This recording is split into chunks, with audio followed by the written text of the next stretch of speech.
ஜனம் தமிழ் நேயர்களுக்கு வணக்கம். இன்று நமது அரங்கத்திற்கு வந்திருப்பவர் அரசியல் விமர்சகர் திரு சின்னப்பா கணேஷ் அவர்களை வரவேற்று நாம் நிகழ்ச்சிக்குள் செல்வோம். வணக்கம் சார். வணக்கம் வணக்கம் வணக்கம். ஜனம் தமிழ் நேயர்களுக்கு எனது பணிவான வணக்கம். இதை சொன்னதான் சார், திருச்செந்தூர் கூட தனித்தீவாக மாறி இருக்கு. இன்னொன்று 20க்கும் மேற்பட்ட கிராமங்கள் எங்கே போச்சுன்னே தெரியல. அந்த தூத்துக்குடியிலேயே நிவாரணம் கிடைக்காத மக்கள் நடந்தே உங்களுக்கு எட்டயபுரத்திற்கு போயிருக்காங்கன்ற மாதிரி ஒரு இது இருக்கு. அப்போ அந்த மக்களுடைய மனநிலை எப்படி இருக்கு? ஆமாம், கண்டிப்பாக. அதில் இன்னொரு முக்கியமான விஷயம் இருக்குது. அந்த தூத்துக்குடி அந்த மாவட்டத்தை சேர்ந்தவர் தான், இன்னும் சொல்ல போனால் திருச்செந்தூரை சேர்ந்தவர் தான் அனிதா ராதாகிருஷ்ணன். அவரை 3 நாளைக்கு பிறகு தான் அவரே காப்பாற்றிருக்காங்களாம். அமைச்சருக்கே அமைச்சருக்கே பாதுகாப்பு இல்லை. இந்த அரசாங்கத்தில் அதான் நடக்குங்கிறதா. இன்னொன்று பாருங்கள், சென்னையில் வெள்ளம் கொட்டும்போது அப்பாவு நம்ம சபாநாயகர் சொன்னார், என்னுடைய பேத்தி 36 மணி நேரம் பால் இல்லாமல் தவிச்சுதுன்னு சொன்னார். அவர் தான் சொன்னார். பால்வளத்துறை அமைச்சர் யார்? மனோ தங்கராஜ். அவங்க ஆள் தான், அவங்க தான் வச்சுருக்காங்க. இந்த லட்சணத்தில் தான் இங்கே இருந்தாங்க. அதுமாதிரி போட்டு வச்சு தான் நாங்கள் காப்பாற்றணுன்னு அவரே வெளிப்படையவே சொன்னார். இது வேளச்சேரி பகுதி.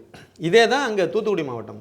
இதுக்கெல்லாம் என்ன காரணம்? இப்போ சொன்னோம்ல, அந்த மலை வழித்தடங்கள், மலைப்பகுதி போய் தாமிரபரணி ஆற்றினுடைய ஆக்கிரமிப்பெல்லாம் அகற்றாத வரை முழுக்க இதே தான். இது எதிர்காலத்தில் இதே தான் நடக்கும். கலெக்டர் ஆஃபீஸு தண்ணியில் மிதந்துட்டு இருக்குது. நெல்லை கலெக்டர் ஆஃபீஸு தண்ணியில் மிதக்குது. நெல்லையில் இருக்கக்கூடிய முக்கியமான அரசு அலுவலகங்கள் எல்லாமே, கட்டடங்கள் எல்லாமே தண்ணியில் மிதந்துக்கிட்டு இருக்குது. இதுக்கெல்லாம் காரணம் அந்த வடிநீர், அந்த மழை நீர் வடிகால், அதாவது ஆறு, ஏரி, குளம், ஓடைகள் இதெல்லாம் ஆக்கிரமிப்பில் இருக்குது. குளத்தில் உள்ளால் ஆக்கிரமித்தா தண்ணி தேங்குறது தான் கம்மியாக வரும், அதாவது கொள்ளளவு குறைஞ்சிக்கிட்டே வரும். ஆனால் ஆற்றுக்குள்ளால நீங்கள் ஆக்கிரமித்து சுருக்கிட்டீங்கன்னா தண்ணி போகாது, ஊருக்குள்ளே தான் போகும். அப்போ அதை சரி பண்ணணும். இது தமிழ்நாடு முழுக்க இருக்குது. இதுக்கு 2 ஆட்சின்னு சொல்லணும். அதிமுக ஆட்சினாலும் சரி, திமுக ஆட்சினாலும் சரி. திமுக ஆட்சியில் ரொம்ப தைரியமாகவே, அதான் நம்ம இப்போ உள்ளே இருக்கக்கூடிய செந்தில் பாலாஜியே சொன்னார்ல, 10 மணிக்கு நாங்கள் ஆட்சிக்கு வந்துட்டோம்னா பதவி ஏற்கிறாரு முதல்வர் ஸ்டாலின் அப்படின்னா 10:05 வண்டியை கட்டிட்டு போயிரு. எல்லா இதுலேயும் கடலை மணல் அள்ளுன்னு சொன்ன ஆளு தானே. இப்போ அதனால தான் உள்ளே இருக்கட்டும், நல்ல விஷயம் தான் அது. சொல்கிறேன், இந்த மாதிரி தான் இவங்களுக்கு சட்டத்துக்கு புறம்பானது, முறைகேடான விஷயத்தை பண்ணணுங்கிறதுல உறுதியாக இருக்காங்க. 10 வருஷம் காஞ்சிட்டு இருந்தாங்க, வந்த உடனே ஆரம்பித்தாங்க. போடக்கூடிய ஏதாவது ஒரு ரோடு சரியாக இருக்கா பாருங்கள், 6 மாதம் கூட தாங்க மாட்டாங்குது. பாலங்கள், ரோடுகள் அப்போ எப்படி இருக்கும்? தரமற்றது. அப்போ என்ன, எதனால் தரமற்றதாக இருக்குது? 40% கமிஷன் வாங்கினீங்கன்னா அவன் எதில் வச்சு அவன் கெட்டுவான்? அதை நீங்கள் 40% கமிஷனை வாங்கிட்டீங்க. 10 கோடி ரூபாயில் கட்ட வேண்டியதுக்கு நீங்கள் 4 கோடி ரூபாய் கமிஷனே வாங்கிட்டீங்கன்னா 6 கோடி ரூபாயிலேருந்து அந்த வேலை செய்யணும். 6 கோடி ரூபாய்க்கு அவன் எப்படி செய்வான்? செய்ய மாட்டான். அதில் அவரும் சம்பாதிக்கணும்ல, அதுக்கு தானே வந்திருக்காரு. அப்போ அதனுடைய தன்மை எப்படி போகும்? ரொம்ப கீழே வந்துடும், குவாலிட்டி இருக்காது. இதுதான், இதெல்லாம் பண்ணணும். இன்னொன்று ஆக்கிரமிப்பு. சென்னை வெள்ளத்தில் தமிழ்ந்ததுக்கும் ஆக்கிரமிப்பும் முக்கியமான காரணம். எல்லா வழித்தடம், அதுக்கு அடையாறுலேருந்து ஆரம்பித்து நீங்கள் கூவ நதியாக இருந்தாலும் சரி, எந்த இதாக இருந்தாலும் சரி, அவ்வளோ ஆக்கிரமிப்பில் இருக்குது. அதை நீங்கள் அகலப்படுத்தணும். சில இது சுத்தமாகவே இல்லை. போரூர் ஏரி இருக்குல்ல, அதனுடைய அந்த உபரி நீர் வெளிப்படைய வாய்க்கால் எங்கே இருக்குது சொல்லுங்கள்? பல தடவை நான் இதை சொல்லியிருக்கேன். இல்லை, க்ளோஸ் பண்ணிட்டாங்க. ஏதோ ஒரு சாக்கடை மாதிரி ஒன்று அப்படியே போய் எம்ஜிஆர் தோட்டத்தை தாண்டி அதில் கலக்கிற மாதிரி ஒன்று இருக்குது. அதுவாக இருக்கலாமோன்னு எனக்கு தோணுது, அவ்வளோதான். அதுவும் இந்த ஏரியிலேருந்து எந்த இடத்துல இதில் உபரி நீர் வெளியே வரும்போது எங்கே மதகு வச்சுருக்காங்க, இந்த மறுகால் இதெல்லாம் வச்சு எங்கே வச்சுருக்காங்கன்னு தெரியாது. வச்சுருக்காங்களா இல்லையானே தெரியல. அதனால தான் அது பாய்க்கடைக்கு போச்சு தண்ணி. இங்கே போகிறதுக்கு வழி இல்லை, தடுத்துட்டீங்க. அது எங்கே போகும்? அப்போ அங்கே தான் போகும். அது அப்படி தான் போய், இல்லைனா பாய்க்கடை ஏரியா அதுக்கு தண்ணியில் மிதக்கணும். போரூர் பகுதியில் இந்த தண்ணியில் வெள்ளத்தில் மிதந்துச்சு. இதுதான் நெல்லை பகுதியும். இவங்களுடைய அந்த முன்னேற்பாடும் ஒன்றும் கிடையாது, மீட்பு பணியும் 0. தமிழகம் முழுக்க இருந்து இது ஆர்எஸ்எஸ்னுடைய சேவா பாரதி அமைப்பில் இருந்து இந்த மாதிரி மழையில் அங்கே பாதிக்கப்பட்டாங்க தெரிஞ்ச உடனே சப்பாத்தி செய்து திருப்பூர்லேருந்து அனுப்புகிறாங்க, சேலத்திலேருந்து அனுப்புகிறாங்க. லாரியாக அங்கேருந்து பொருட்கள் என்னென்ன நிவாரண பொருள்லாம் என்னெல்லாம் தேவை, அவசியத்துக்கு என்ன தேவை, மருந்துலேருந்து ஆரம்பித்து என்னெல்லாம் தேவை அவ்வளோத்தையும் வச்சு ஒவ்வொரு பேக் பண்ணி அது ஒரு லிஸ்ட்டு வச்சுருக்காங்க. இதெல்லாம் அத்தியாவசிய தேவைன்ட்டு அதெல்லாம் கொடுத்து அனுப்புகிறாங்க. போகுது, அனுப்பிட்டே இருக்காங்க. இவங்க ஆட்சியாளர்கள் என்ன பண்ணுறாங்கன்னு பாருங்கள். நான் சொன்ன பார்த்தீங்களா, இந்த இது ரொட்டி, பிஸ்கெட்டு, பன்னு இதெல்லாம் நீங்கள் இந்த நம்பருக்கு நீங்கள் சொல்லுங்கள், அப்புறம் இந்த இடத்துல கொண்டு கொடுங்கன்னு இவங்க சொல்லுவாங்க. கொடுக்கும்போது இவர்கிட்ட கொடுங்க, இந்த வட்டச்செயலாளர்கிட்ட கொடுங்க, அவர் ஸ்டிக்கரை ஒட்டி மக்கள்கிட்ட கொடுப்பாருன்னு சொல்லுவாங்க. இப்படியெல்லாம் ஒரு ஆட்சி என்னமோ பார்க்க முடியாது. முன்னேற்பாடு பண்ணலை, நிவாரணமும் ரொம்ப ஒஸ்ட்டு. மத்திய அரசினுடைய ஏஜென்சிஸ், குறிப்பாக இந்த இராணுவ இதெல்லாம் முறையாக இவங்க முன்னேற்பாடாகவே வச்சுருக்கணும். அதெல்லாம் வைக்கலை. இப்போ வச்சு நான் என்ன கேட்குறேன், நீங்கள் ஒரு 10 ஹெலிகாப்டரை எங்களுக்கு வேணும்னு சொல்லிட்டீங்களா, ஒரு 5 ஹெலிகாப்டர் மீட்பு பணிக்காக தேவை, மழை அதிகமாக பெய்ய போகணும்னு கேட்டீங்க. மத்திய அரசு கொடுத்துட்டு நீங்கள் தூத்துக்குடியில் அதை வச்சுருக்கீங்க, இல்லை நெல்லையில் வச்சுருக்கீங்கன்னு வச்சுருக்கலாம். என்ன மழை கம்மியாக பெய்யுது, அதனால் அதுக்கு வேலையெல்லாம் போச்சு, என்ன ஆகுது? ஒன்றும் ஆகாது. அவங்க அதை எடுத்துகிட்டு போவாங்க, அவ்வளோதானே.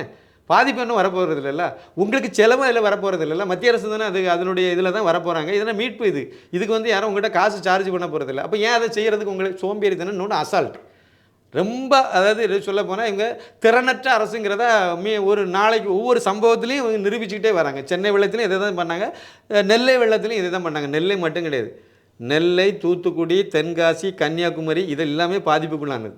தூத்துக்குடி ரொம்ப அதிக அளவில் பாதிப்பு. நெல்லை இன்னொரு விஷயம் சார், அந்த தென் மாவட்ட மக்களுடைய குற்றச்சாட்டு என்னன்னா, ஒரு அமைச்சர் கூட அங்கிருந்து வந்து பார்க்கவே இல்லை, ஆமாம், ஒரு நிவாரண உதவியும் எங்களுக்கு கிடைக்கல, இந்த மாதிரி நாங்கள் நடந்தே தான் வர மாதிரி இருக்குது, ஒரு நிவாரணமும் கிடைக்கலன்ற மாதிரி இருக்குது.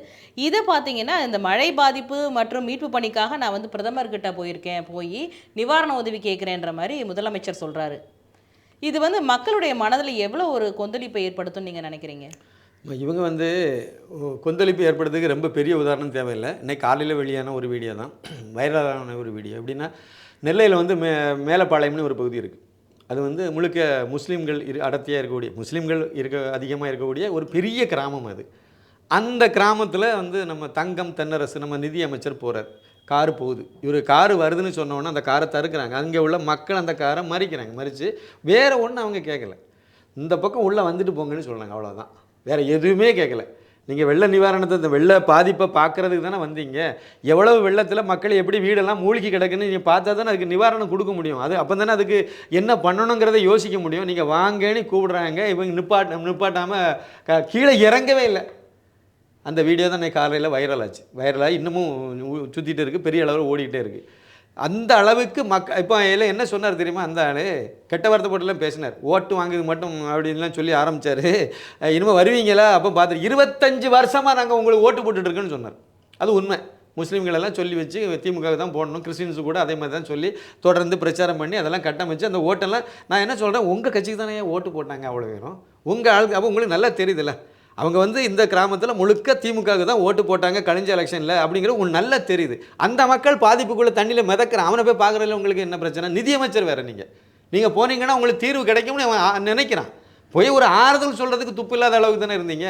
கடைசியில் அப்படியே ஏன்னா இது வந்து அவர் போகாமல் இருந்ததுக்கு காரணம் என்னென்னா, கண்டிப்பாக கேள்வி கேட்பாங்க. மெயின் ஸ்ட்ரீம் மீடியாவில் இது ஒரு பெரிய கொடுமை என்னென்னா, இந்த சன் குடும்பத்திலேருந்து சன் டிவியில் இருந்து ஆரம்பித்து இந்த இது அந்த கலைஞர் டிவி அது இது மற்ற மிச்சம் மீதி இருக்கக்கூடிய ஒரு சேனலும் பெருசாகவே இதை கண்டுக்கவே இல்லை. சென்னையில் மழை பெய்தால் மட்டும்தான், அதுலேயும் கூட காணிக்கலை. ஏதோ வேறு வழி இல்லாமல் சோசியல் மீடியாவில் ரொம்ப பெருசாக வந்ததுனால வேறு வழி இல்லாமல் காணிச்சாங்க. இப்போவும் அதே கதை தான் நடக்குது. சோசியல் மீடியாவில் தான் இந்த வீடியோலாம் வந்துட்டுருக்கு. இவங்க டிவியெல்லாம் கூட போகுது, கேமரா எல்லா செட்டப் யூனிட் எல்லாம் போகுது.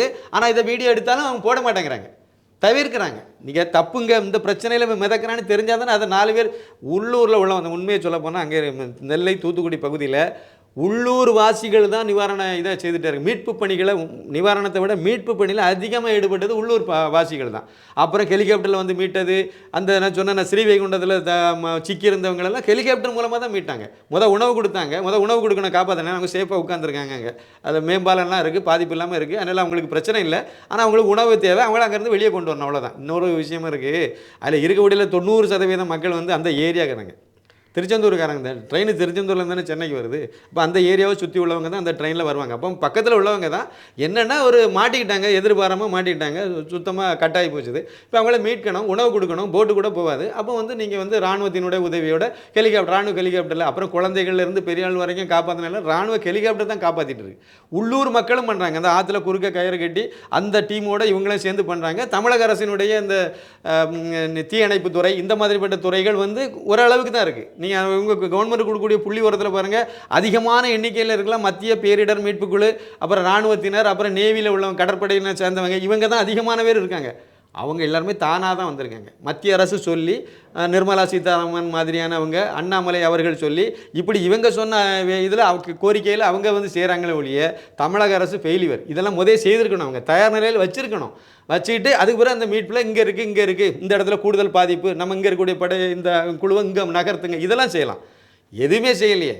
அப்போ ஒன்றும் இல்லாமல் லாய்க்கு இல்லாத ஒரு அரசாங்கம், எதிர்கிட்ட வேறு எதுவும் எதிர்பார்க்க முடியாது. பல தகவல்களை ஜனம் தமிழ் நேயர்களுக்காக இங்கு வந்து பகிர்ந்தமைக்கு மிக்க நன்றி சார். வணக்கம். நன்றி, வணக்கம். நேயர்களை மற்றும் ஒரு நிகழ்ச்சியில் சந்திப்போம். வணக்கம்.